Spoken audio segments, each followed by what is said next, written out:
मान के चलिए एक एग्जांपल ऐसा है कि जिसमें आपको एक पैराबोला दे रखा है और एक लाइन दे रखी है जिसकी वैल्यू है x इक्वल टू 2।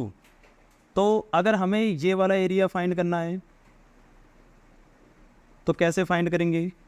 और अगर मान के चलिए क्वेश्चन कुछ इस प्रकार से आ जाए, पैराबोला तो यही है वाई स्क्वायर इक्वल टू में 8x और लाइन अब की बार y इक्वल टू 3 की दे रखी है और हमें एरिया निकालना है ये वाला। तो देखिए इसमें दो एरिया फाइंड करने के। Hello guys, welcome back to DP sir classes. आज की क्लास में हम आपको क्लास 12th का एक टॉपिक करवाएंगे जिसका नाम है एप्लीकेशन ऑफ इंटीग्रल। ये है आपका chapter number 8, application of integral. देखिए चैप्टर नंबर 8 जो है एप्लीकेशन ऑफ इंटीग्रल, बहुत ही सिंपल सा टॉपिक है। इसके लिए सबसे पहले आपको इंटीग्रेशन आना ज़रूरी है, ठीक है। अगर आपको इंटीग्रेशन आता है तो आप एप्लीकेशन ऑफ इंटीग्रल आराम से कर सकते हैं। देखिए एप्लीकेशन का मतलब होता है रियल लाइफ यूज़। जैसे कि हमने 10th क्लास में ट्रिग्नोमेट्री पढ़ा था और उसके एप्लीकेशन ऑफ ट्रिग्नोमेट्री पढ़े थे, तो यानी कि रियल लाइफ यूज़ पढ़े थे। ऐसे यहाँ पर इंटीग्रल है, इंटीग्रेशन के एप्लीकेशन पढ़ रहे हैं, यानी कि इंटीग्रेशन रियल लाइफ में यूज़ कहाँ पर होता है उसको हम यहाँ पर सीखेंगे। देखिए इंटीग्रेशन का नॉर्मली जो यूज़ होता है वो फाइंड करने के लिए होता है area, to be find area. किसी भी कर्व से बाउंडेड या लाइन से बाउंडेड एरिया को निकालना होता है तो हम इंटीग्रेशन का यूज़ करते हैं।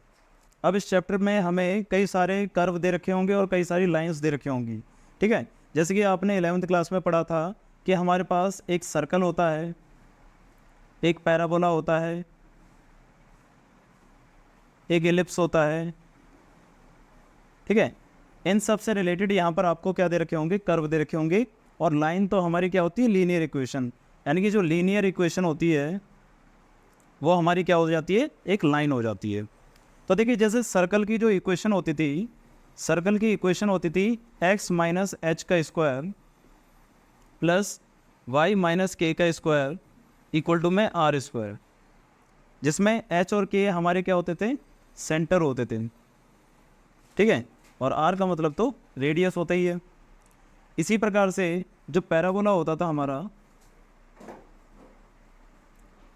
पैराबोला हमारे पास 4 प्रकार के दे रखे होते थे, बट नॉर्मली हम एज्यूम करते हैं कि वाई स्क्वायर इक्वल टू में 4ax और एक होता था एक्स स्क्वायर इक्वल टू में 4ay।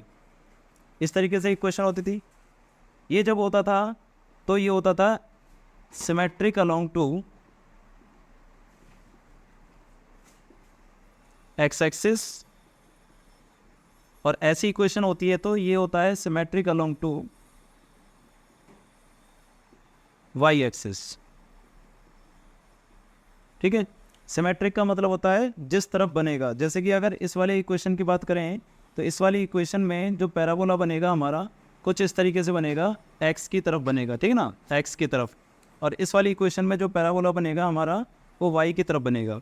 अगर यहाँ पर नेगेटिव हो जाएगा तो ये इस तरफ आ जाएगा और यहाँ पर नेगेटिव हो जाएगा तो ये नीचे की तरफ चला जाता है, ठीक है। अब पैराबोला की जो इक्वेशन होती है नॉर्मली इस तरीके से हमें याद रखनी होती है, और सर्कल की इक्वेशन इस तरीके से आती है जैसे कि X square plus Y square equal to में आर स्क्वायर। ये तब आती है जब हमारे पास सेंटर क्या होते हैं? 0 0 होता है, यानी कि एच और के की वैल्यू अगर 0 0 होगी तो हमारे पास इक्वेशन आ जाएगी इस तरीके से।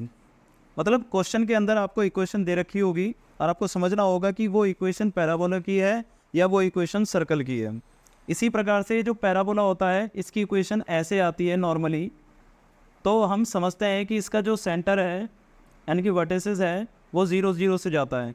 अगर इसकी इक्वेशन कुछ और भी आ सकती है, जैसे कि पैराबोला की इक्वेशन हमारे पास होती है y माइनस के का स्क्वायर, ये पैराबोला की लिख रहे हैं हम, y माइनस के का स्क्वायर इक्वल टू में 4ax minus H. Equation same यही है, बट y की जगह पर हमने क्या लिख दिया? y माइनस के, और x की जगह पर हमने क्या लिख दिया? x minus H. तो मतलब ऐसी इक्वेशन आएगी तो इसका मतलब क्या है? इसमें h और k आपके कुछ चेंज हो जाएंगे, ठीक है ना। और ऐसे ही नीचे वाली इक्वेशन इसमें भी x माइनस एच का square equal to 4a y minus K, इस तरीके से इक्वेशन आएगी तो इसमें सेंटर कुछ चेंज हो जाएंगे। और अगर ऐसी इक्वेशन आती है तो सेंटर हमेशा क्या रहते हैं, 0 और 0, ठीक है। और सर्कल के अंदर भी ऐसी इक्वेशन आती है तो सेंटर होते हैं 0 0, और अगर ऐसी इक्वेशन आती है तो सेंटर हमारे चेंज हो जाएंगे। बस आपको इतना ध्यान रखना है। अगला है एलिप्स और लीनियर इक्वेशन। अब देखिए एलिप्स जो होते हैं वो भी दो प्रकार के होते हैं, एक symmetric along to X axis और एक symmetric along to Y axis. Equation होती है इसकी कुछ इस तरीके से, एक्स माइनस एच का स्क्वायर अपॉन में A square plus Y minus K का स्क्वायर अपॉन में बी स्क्वायर इक्वल टू में 1। और एक इक्वेशन होती है एक्स माइनस एच का स्क्वायर अपॉन में B square plus Y minus K का स्क्वायर अपॉन में ए स्क्वायर इक्वल टू में 1। इस इक्वेशन में हम ए को हमेशा बड़ा मानते हैं बी से, तो हम एज्यूम करते हैं कि जिस तरफ बड़ी वैल्यू आती है उसके अलोंग वो होता है सिमेट्रिक। तो ए जो है हम ग्रेटर देन मान रहे हैं बी से, तो ए जो है एक्स के नीचे है तो यहाँ पर ये symmetric along to X axis होगा। और यहाँ पर ए जो है वाई के नीचे है तो यहाँ पर ये symmetric along to Y axis होगा। सिमेट्रिक का मतलब क्या है, उसके अलोंग वो फोकस बनाएगा। जैसे कि यहाँ पर एक्स एक्सिस के अलोंग होगा तो एलिप्स कुछ ऐसा होगा, इसके दोनों फोकस यहाँ पर होंगे एक्स पर, और यहाँ पर एक्स के साथ ए है तो इसका मतलब ये वाली जो वैल्यू हो जाएगी वो ए 0 हो जाएगी, और वाई के साथ बी है तो ये वाली वैल्यू हो जाएगी आपकी 0 बी, वाई की वैल्यू बी और एक्स की वैल्यू ए। इसी प्रकार से यहाँ पर ये वाई एक्सिस के अलोंग सिमेट्रिक होगा, वाई के ऊपर वाई के साथ है ए तो ये हो जाएगा 0 ए, एक्स की वैल्यू 0 और वाई की वैल्यू ए, और यहाँ पर बी है एक्स के साथ तो ये वैल्यू हो जाएगी बी 0, एक्स की वैल्यू बी और वाई की वैल्यू 0। हम कोऑर्डिनेट जो शो करते हैं वो एक्स वाई करके करते हैं, इसलिए एक्स की वैल्यू यहाँ पर बी है और वाई की वैल्यू यहाँ पर 0 है। तो ये तो हो गए आपके इक्वेशंस, जिससे आप क्वेश्चन में समझ पाओ कि क्वेश्चन में जो आपको ग्राफ दे रखा है वो किस तरीके से बनेगा, एलिप्स बनेगा या पैराबोला बनेगा या सर्कल बनेगा या लीनियर इक्वेशन बनेगी। अब ध्यान रखनी है लीनियर इक्वेशन क्या होती है। लीनियर इक्वेशन तो नॉर्मली होती है हमारी लीनियर इक्वेशन, जैसे कि a x plus b y plus c equal to 0 की फॉर्म में अगर कोई भी इक्वेशन नज़र आती है आपके पास जिसमें कोई भी किसी भी वेरिएबल का कोई पावर ना हो, किसी भी वेरिएबल के ऊपर पावर ना हो, तो ऐसी इक्वेशन को क्या कहते हैं, हम लीनियर इक्वेशन कहते हैं, जिसकी पावर क्या हो 1 हो। तो ऐसी इक्वेशन अगर आती है तो इसको हम कहते हैं लाइन। तो ये एक स्ट्रेट लाइन बनेगी हमारी, ठीक है ना। तो क्वेश्चन के अंदर आपको 2 या 3 चीज़ें दे रखी होंगी, कर्व दे रखा होगा, लाइन दे रखी होगी। तो लाइन 2 भी हो सकती है और 1 भी हो सकती है, कर्व 2 भी हो सकती है और 1 भी हो सकता है। तो आपको समझना होगा कि कौन सी चीज़ कर्व है और कौन सी चीज़ लाइन है। अब इसके बाद जो कंसेप्ट आता है वो ये आता है कि आपको कैसे पता चलेगा कि आपको कौन सा एरिया फाइंड करना है और किस तरीके से फाइंड करना है। तो देखिए समझते हैं कि हमें जो एरिया फाइंड करना होता है वो किस तरीके से फाइंड करना होता है। मान के चलिए आपको 2 क्वेश्चन दे रखे हैं, 2 एग्जाम्पल समझाता हूँ मैं। मान के चलिए एक एग्जाम्पल ऐसा है कि जिसमें आपको एक पैराबोला दे रखा है और एक लाइन दे रखी है जिसकी वैल्यू है x इक्वल टू 2। तो यहाँ पर एक पैराबोला है जिसकी इक्वेशन हम रख लेते हैं वाई स्क्वायर इक्वल टू में 8x। तो एक पैराबोला है Y square equal to 8x का और एक लाइन है x इक्वल टू 2 की। तो अगर हमें ये वाला एरिया फाइंड करना है तो कैसे फाइंड करेंगे। और अगर मान के चले क्वेश्चन कुछ इस प्रकार से आ जाए कि पैराबोला तो यही है, सेंटर से जा रहा है, मान के चलिए पैराबोला तो यही है वाई स्क्वायर इक्वल टू में 8x और लाइन अब की बार y इक्वल टू 3 की दे रखी है और हमें एरिया निकालना है ये वाला। तो देखिए इसमें 2 एरिया फाइंड करने के लिए बोल दिया गया, एक एरिया जो कि x एक्सिस की तरफ जा रहा है और एक एरिया जो y एक्सिस की तरफ जा रहा है। बहुत ही सिंपल सा कंसेप्ट होता है। अगर आपको जो एरिया निकालना है तो सबसे पहले ये देखना है कि वो एरिया किसके बाउंडेड है। ये एरिया इस कर्व के बाउंडेड है, कर्व के नीचे की तरफ आ रहा है, ठीक है ना। तो इसमें क्या है कि इंटीग्रेशन होगा इस कर्व का और लिमिट लेनी पड़ेगी हमें एक्स वाली, क्योंकि जिस तरफ का एरिया आता है उसी तरफ की आपको लिमिट लेनी होती है। तो आप इसमें क्या करोगे, इसमें करोगे लिमिट लोगे 0 से लेकर 2, 0 से लेकर 2, और किसका, कर्व का।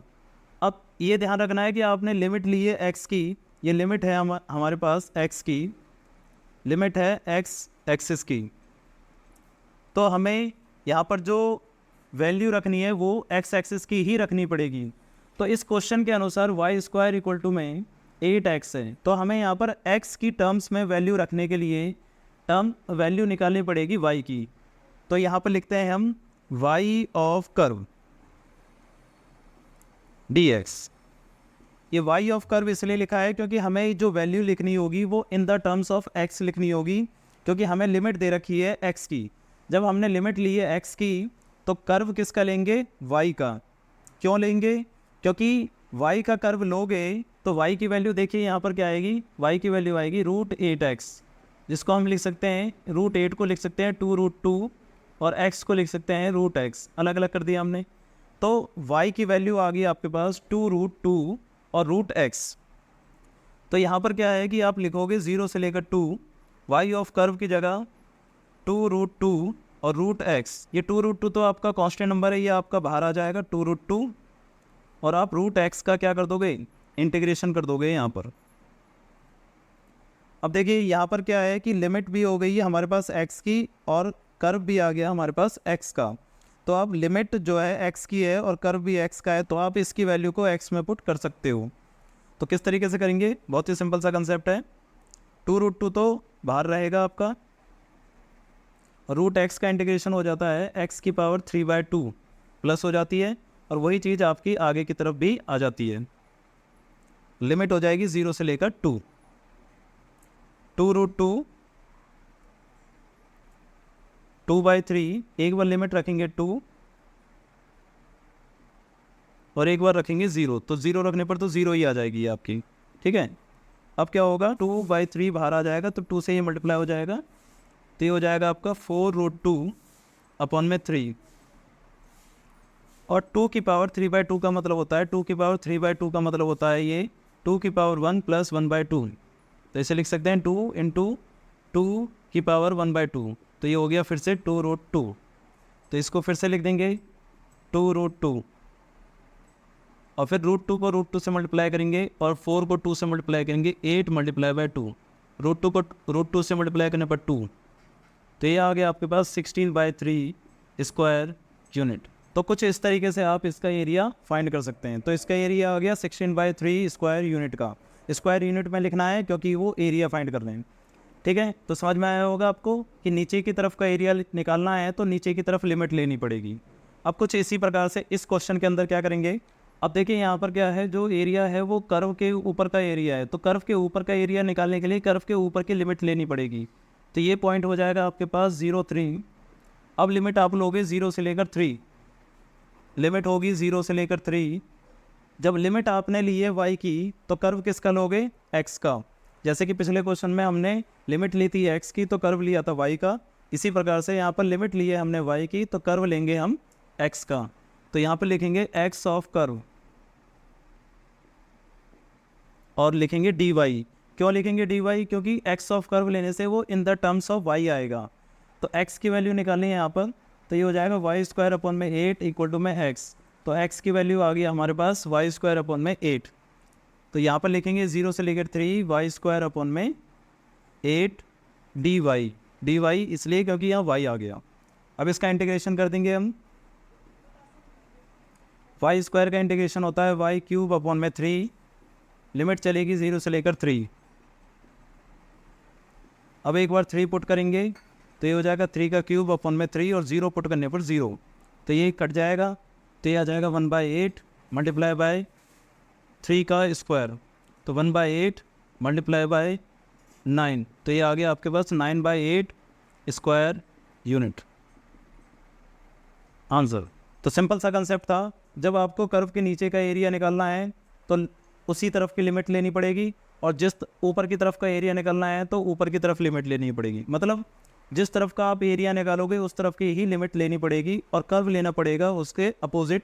जैसे कि लिमिट आपने ली है y की, तो कर्व लेना पड़ेगा आपको x का, क्योंकि तभी आएगा वो in the terms of y। अब देखिए ये कंसेप्ट आपका हो चुका है, आपको इतना समझ में आ गया होगा कि किस तरफ का एरिया कैसे लेना होता है और किस तरफ का एरिया सॉल्व करना होता है। अब हम आपको आर डी शर्मा के क्वेश्चंस करवाएंगे।